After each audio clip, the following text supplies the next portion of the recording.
Rabbi shrah li sadri wa yassir li amri wahlul 'uqdatam min lisani yafqahu qawli. Orang-orang yang soleh pernah memberikan menasihati anak-anak mereka. Bila menasihat, mereka ada nasihatkan anak mereka supaya anak mereka beradab. Tak kisahlah ketika beramal, ketika jumpa orang, ketika mana saja, hatta dengan Allah Subhanahu Wa Taala juga kita mempunyai adab.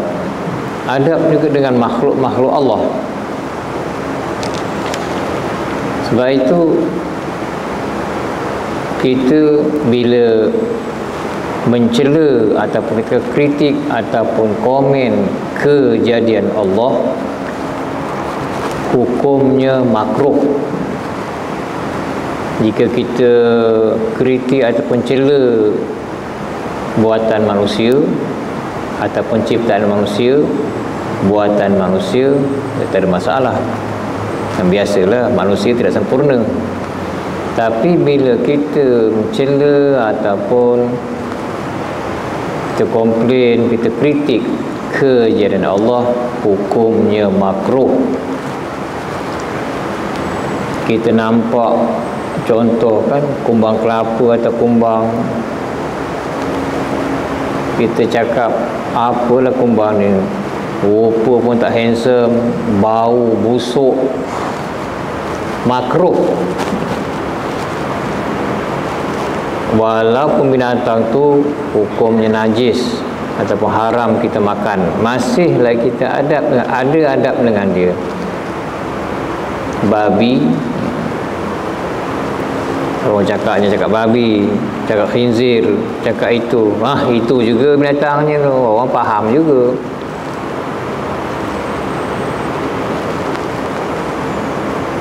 Nampak babi, ya, babi tu mana ada leher, mana ada babi tu ada pusing ke kanan pusing kiri, dia lalu je, dia tak ada leher kanan ke leher, tak ada. Sebab tu dekat babi senang, bisa tajam, korak je leher je, putus terus. Nampak babi komplain, apalah dalam bau hancing, rupa pun tak handsome, tak ada leher pula, komplain, makruh. Tu orang saleh menasihati anak mereka, ya bunayya, wahai anakku, ij'al amalaka milhan wa adabaka daqiqan. Amal milih, adab daqiq. Tergabungkan ain mim alif dal, imad, tiang. Jadikan amal kau tu milih, amal kau tu garam. Wa adabaka, adab engkau itu daqiqan. Daqiq, orang saya cakap daik, tepung halus. Jadi jadikanlah amal itu milih, garam. Maknanya amal tu biar sedikit, amal milih, garam. Garam tu kan sedikit, kita letak dalam apa masakan kan sedikit, mana banyak. Mana garam tu perlu sikit sahaja. Wa adabaka daqiqan, adab kau tu tepung. Tepung tu banyak. Kalau kita buat jemput, buat lemping, takkanlah garam tu lebih dari tepung. Garam tu sikit saja untuk rasakan. Tepung jemput tu garam sedikit saja, yang banyaknya tepung. Apa jadi? Garam banyak, tepungnya sikit, pahit, masin.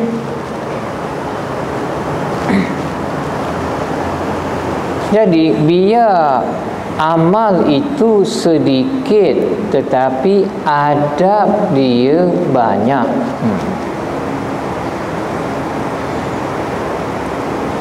Kita lihat kalau kita masuk masjid pun, dengan kaki kanan paling kurang apa je doa. Dengan kaki kanan doa. Duduk masjid kita kan, kita tak berlunjuk kaki belat, terkangkang pula. Tu kita ada adab. Tak bercakap perkara-perkara dunia, cerita bola sepak dalam masjid, tak jaga adab. Banyak tu. Padahal kita masuk masjid aja untuk sembahyang subuh atau apa je. Tapi adab ni banyak. Maknanya pahala kita, kebaikan kita pada adab tu banyak.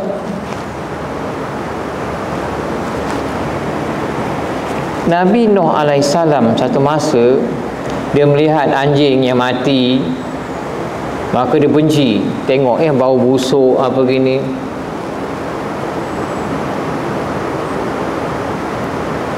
Dia komplain, apa ni busuk. Maka Allah wahyukan kepada dia, haza khalquna fa akhluqu. Ini makhluk kami, kata Allah. Fa akhluqu anta mislahu. Nak tak engkau jadi, aku jadikan macam dia ni. Fasara yabki wa yanuhu. Maka bila dengar tu wahyu tu, Nabi Nuh menangis dan meraung. Sebab tu Nuh tu asalnya naha yanuhu tu maknanya meraung. Nuh tu maknanya meraung.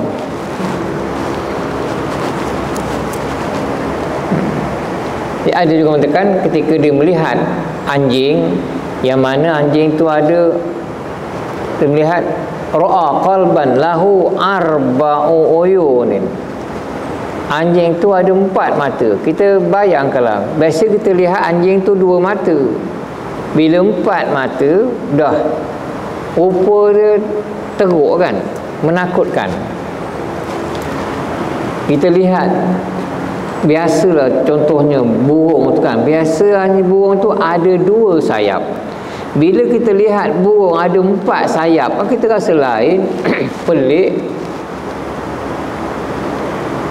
Mereka Jibril 600 sayap. Bila 600 sayap, kita cakap lah, lihat pensan. Kalau 2 tu kita tahu, 2 takut kita. 600 sayap, kalau mereka Jibril 600 sayap, pengsan. Besar mana? Bila Nabi Nuh alaihissalam melihat anjing tu ada 4 mata, fastaqbahu, maka dia keji dia, cela dia.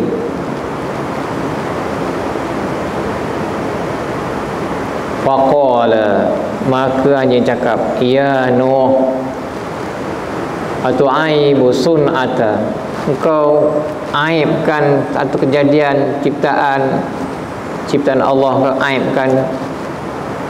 Falau kanal amru ilaihi, kalalah perkara itu diserahkan kepada anjing tu. Maknanya kalau Allah cakap, hai anjing, kau nak rupa macam mana, cakaplah antara rupa kau. Tentulah anjing itu nak rupa dia elok, takkan gitu rupa dia.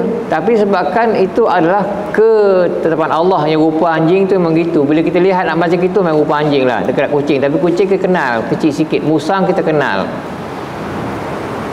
biawak kita kenal gini, meriang kenal, buaya kenal. Lagi kecil biawak, besar sikit meriang, besar sikit buaya. Tahu. Buaya pula ada buaya air, buaya darat. Lagi tu, buaya udara pun lagi banyak lah kau terbang. Udara ni buaya tu lagi banyak. Kalau lah perkara teman kejadian dia tu diserah pada anjing tu, macam mana kena rupa kau, lam yakun qalban, anjing tu tak akan nak dia jadi anjing. Duk komplain anjing tu, apa anjing ni mata 4, teruknya rupa. Wa masani'u fahuwa allazi la yulhiquhu aibun. Adapun orang yang mencipta anjing itu, dia tidak ada keaiban bagi dia. Maknanya kalau komplain anjing itu, maknanya secara langsung ada kaitan dengan pencipta anjing tu, yang menjadikan anjing tu, iaitu Allah SWT. Adakah Sebab kita cela anjing tu, kita nak cela orang yang menciptanya, kita nak cela penciptanya, iaitu Allah SWT. Fasara yabki wa yahnuhu. Maka bila kena macam gitu, kena tegur macam gitu, Nabi Nuh menangis lalu meraung dan meraung. Tu dipanggil Nuh meraung. Pasal anjing ni meraung. Jadi Nuh tu bahasa Arab, bahasa Melayu dia meraung. Meraung ni bukannya slow ni. Meraung ni kuat.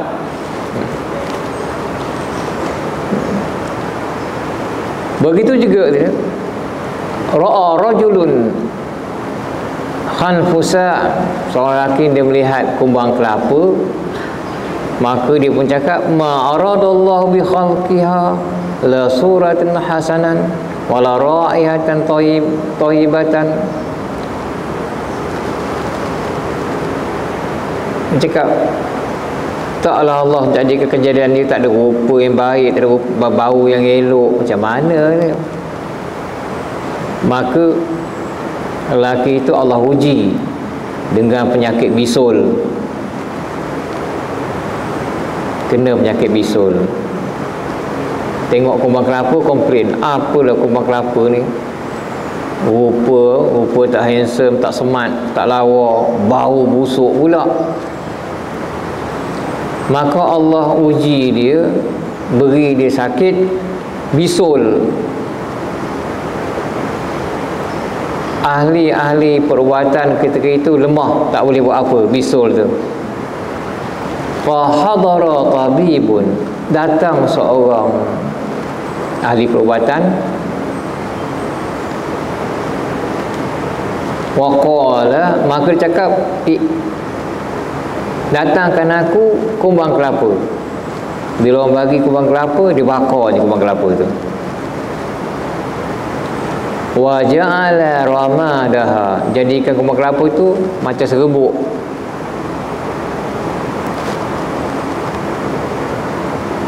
Jadi serbuk letak dekat bisul orang lelaki tu. Bisul kalau besar menanah, kita picit sakit.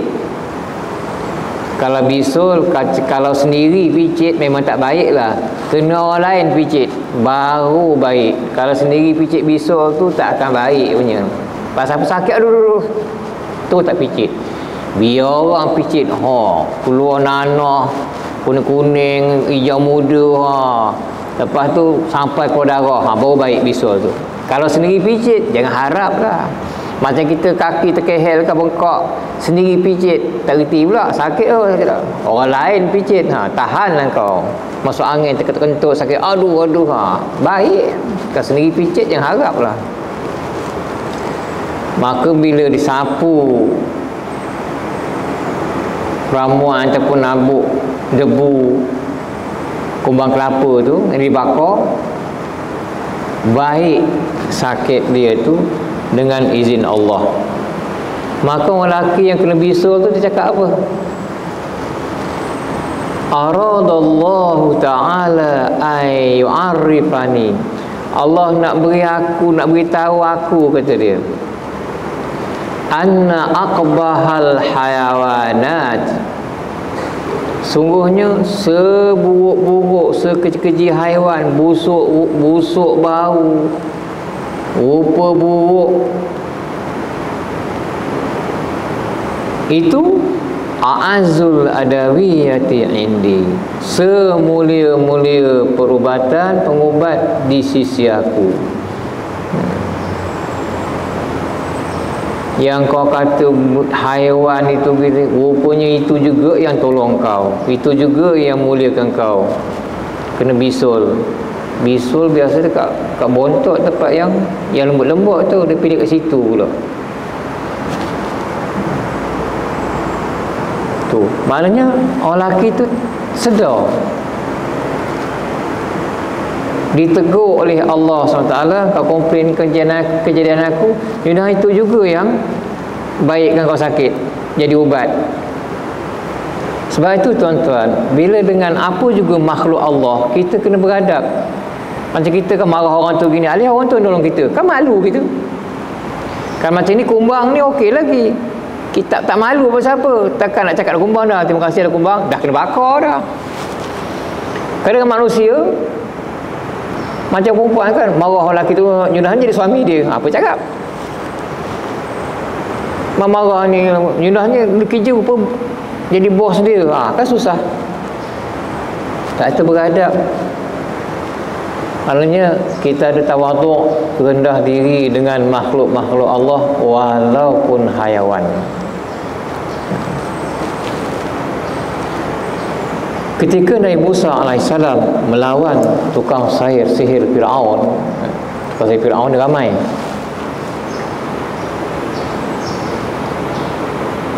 Ketua tukang sihir tu yang paling tua sekali, yang chip, orang kata chip,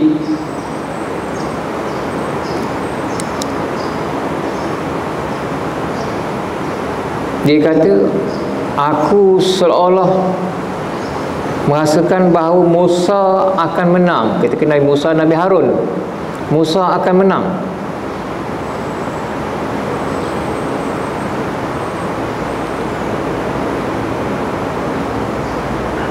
Dan kita akan kalah.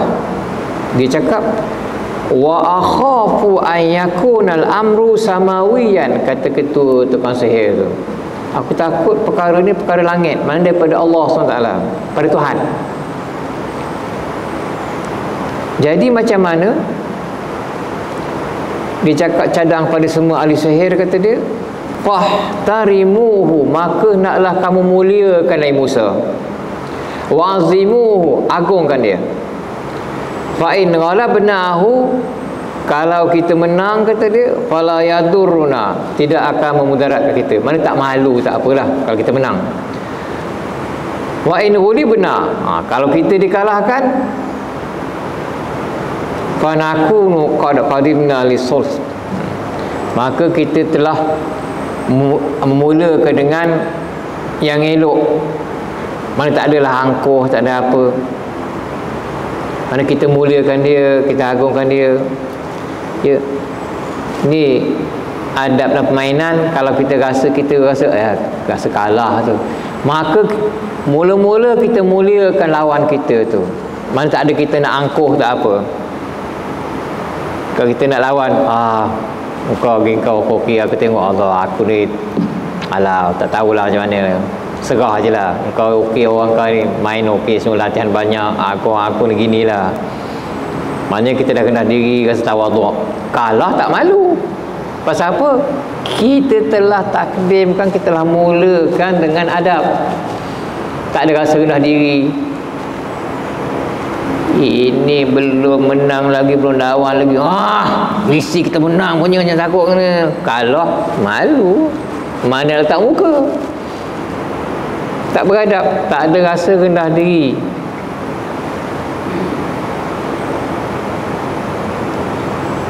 Maka kalau kita dulukan dengan solo, mana kebaikan elok, muqaddimatun fayakunu syafi'ana inda rabbi, maka kita tu jadi syafaat sebagai pembantu kita di sisi Tuhannya. Maknanya Allah, Tuhan dia akan beri syafaat pertolongan pada kita. Maka ahli sihir tanya, kaifa nahtarimuhu, macam mana kita nak menghormati Nabi Musa alaihissalam? Qala, jawab orang tua ketua sihir tu, nasta'zinuhu, kita minta izin dan dia. Wa naqulu, kita cakap, wa naqulu lahu imma an talqa wa imma an nakuna awwala man alqa. Wahai Musa, adakah sama ada engkau yang mulakan dulu ataupun kami yang mula dulu? Wahai Musa, adakah engkau mula dulu, kami mula dulu? Selalunya kalau ahli sihir Fir'aun ni kemudian angkuh lagi, wah mula dah dia. Tapi bila dia Nabi Musa, dia beradab, wahai Musa, adakah kamu yang mula dulu ataupun kami yang mula dulu? Cakap elok-elok, tak ada ganas-ganas, kasar-kasar, angkuh. Tu ketika itu bila Nabi Musa lawan tukang sihir Fir'aun. Falamma ahsanul adaba, manakala semua ahli sihir itu beradab dengan Nabi Musa, mengelokkan adab di hadapan Nabi Musa alaihissalam, falamma ahsanul adaba ma'ahu kana sababan li sa'adatihi, maka itulah menyebabkan kebahagiaan mereka ahli sihir tu, balasan Allah Subhanahu wa taala pada mereka. Fadhahika Musa, maka Nabi Musa ketawa, padahal berdepan dengan tukang sihir Firaun tu berapa puluh ribu. Bila Nabi Musa ketawa, faqala Harun, Nabi Musa tu tua Nabi Harun. Kata Nabi Harun, atadhaku ma'a kasratihim, engkau ketawa sedangkan mereka tu banyak. Kata Nabi Harun alaihissalam kepada Nabi Musa alaihissalam, wa kanu sab'ina alfan, mereka tu 70,000 ahli sihir. Kalau melawan Nabi Musa dan Nabi Harun ketika itu, ahli sihir tu 70,000. 70,000 satu dataran tu berapa ribu dah muat, begitu banyaknya. Ada yang mengatakan 70 ahli sihir.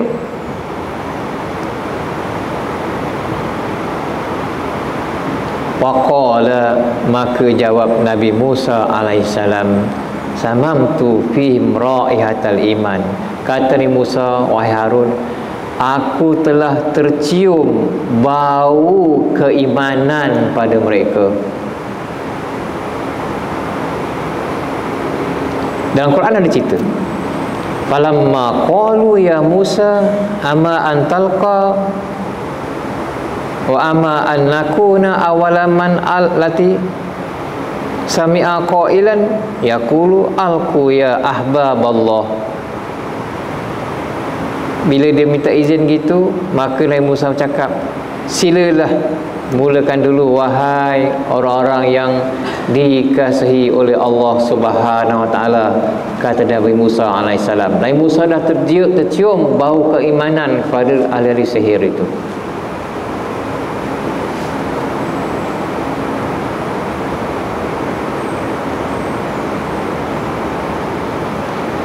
Maka ketika itu ahli sihir itu dia menyembunyikan perasaan dia dalam diri dia, takutkan Musa alaihissalam. Manakala mereka itu kalah, sajadu li rabbihim, tukang sihir itu sujud pada Allah Subhanahu wa taala. Wa qalu amanna bi rabbi Harun Musa, kami beriman dengan Tuhan Harun dan Musa. Tukang sihir itu sebut Harun dulu, lepas tu Nabi Musa dulu, kerana Nabi Harun lebih tua dengan Nabi Musa alaihissalam. Sebab itu disebut Nabi Harun dulu. Quran mengajar kita adab dengan orang. Kalau orang tu lebih tua dari kita muliakan dia dulu. Kalau majlis apa makan dulu, letakkan makanan, suruh dia ambil dulu. Pakcik cedok dulu. Kita makan rumah kenduri kan, dalam satu hidan orang tua, kita rasa kita mungkin umur kita muda sikit mereka. Haji cedok dulu Haji. Mula Haji mulakan cedok. Begitu je. Elok ketika itu adab kita bersama orang lain.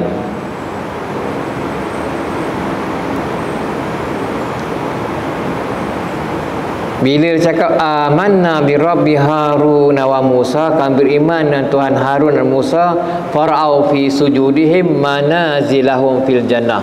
Mereka lihat, ahli sihir itu melihat dalam sujud mereka itu rumah-rumah mereka, tempat-tempat mereka di dalam syurga. Maka ketika ahli sihir itu dihukum oleh Firaun, mereka tak rasa apa-apa, mereka rasa suka, rasa iman mereka itu mengatasi segala-galanya. Mati dibunuh oleh Firaun, tetapi mereka rasakan keimanan.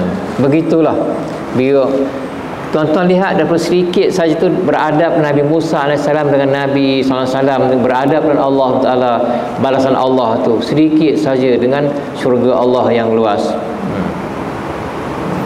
Dan sini pun adab mereka itu menyebut Harun dulu dan Nabi Musa dulu.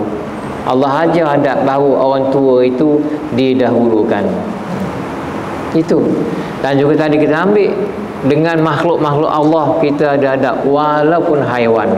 Macam kucing tu kan, saya pernah beritahu tuan-tuan, kucing tu bukanlah nakkan makanan sedap pun, kadang tulang ikan aja, bukan nak pinggan yang special pun, nak lawa macam kita pinggan lawa kan, bukan nak makanan sedap apa pun. Kadang bagi kucing tu atas suap khabar saja, atas lantai aja kita bagi, tapi dia makan, tetap rezeki dia ada.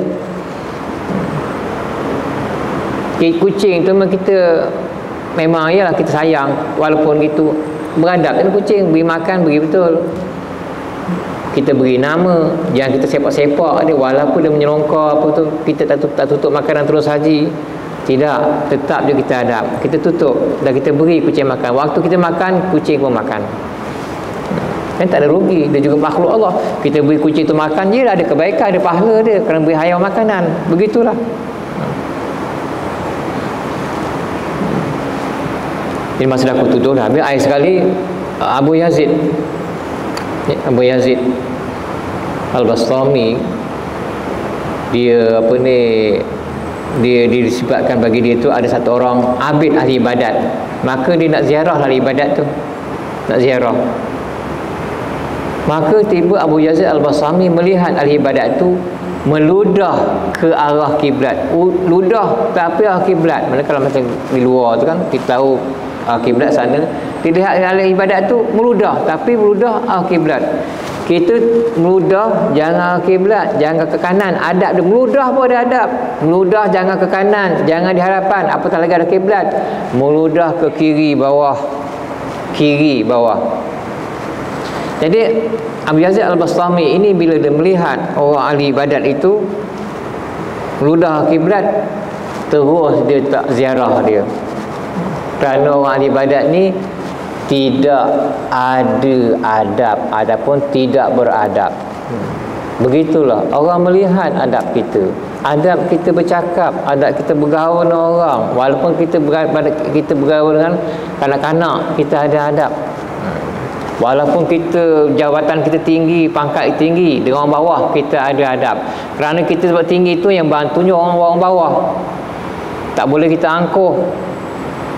Kita naik pun disebabkan orang bawah ada. Kerana kita pembimbing orang bawah tu, dinaikkan kita jadi orang atas. Dan orang bawah pun sama juga rendah diri.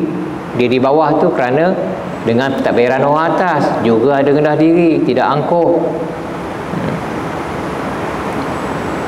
Jadi dengan siapa saja kita beradab, apatah lagi dengan Allah Subhanahu Wa Taala. Sekurang-kurangnya kita ada juga buat perkara itu, kita ada doa, ada apa, beradab dengan Allah SWT. Bila perkara itu merupakan urusan Allah, jangan kita campur, jangan kita pandai-pandai. Itu urusan Allah, kita ada hak, kita mesti beradab dengan Allah Subhanahu Wa Taala. Bab rezeki, bab jodoh, bab mau, bab apa, jangan mandai kita pula. Jangan mandai cakap, aku ni semayang semua elok, semayang puasa ni, miskin susah hidup aku. Orang sebelah ni tak pernah semayang pun, puasa tak pernah, apa tak pernah, kaya, hidup mewah, bisnes maju, rumah besar, kereta banyak. Aku ni satu kereta tak ada, padahal aku semayang apa ni. Bab rezeki, bab ketetapan hidup, qadar Allah, kita kena beriman ketetapan Allah. Jangan kita komplain, itu urusan Allah. Ada kebaikan untuk dia, ada keburukan untuk orang yang tidak taatkan Allah tu. Kita teruskan hidup kita, kerana kita, Allah tetapkan hidup kita dan cara kita seorang yang fakir. Kita beribadat pada yang cara kita fakir, cara kita seorang orang miskin. Kalau kita kaya pun kita beribadat, mengabdikan diri pada Allah dengan cara kita kaya. Kaya, miskin, fakir, senang susah, semua ujian Allah SWT. Bagaimana engkau sebagai hamba Allah, bila engkau dikurniakan kekayaan, bila engkau dikurniakan kemiskinan, kefakiran, macam mana engkau dengan Allah SWT? Adakah engkau betul engkau cakap engkau hamba Allah? Adakah syarat jadi hamba Allah tu orang kaya, mesti orang kaya? Tidak. Apakah kita tak lihat Rasulullah SAW, Nabi lagi hamba, bukan Nabi raja. Kalau Nabi Sulaiman, Nabi Daud, Nabi lagi raja. Sedangkan Al-Habib Mustafa SAW, Nabi hamba. Macam mana Nabi hamba? Adakah kaya? Apakah syarat jadi hamba Allah seorang kaya?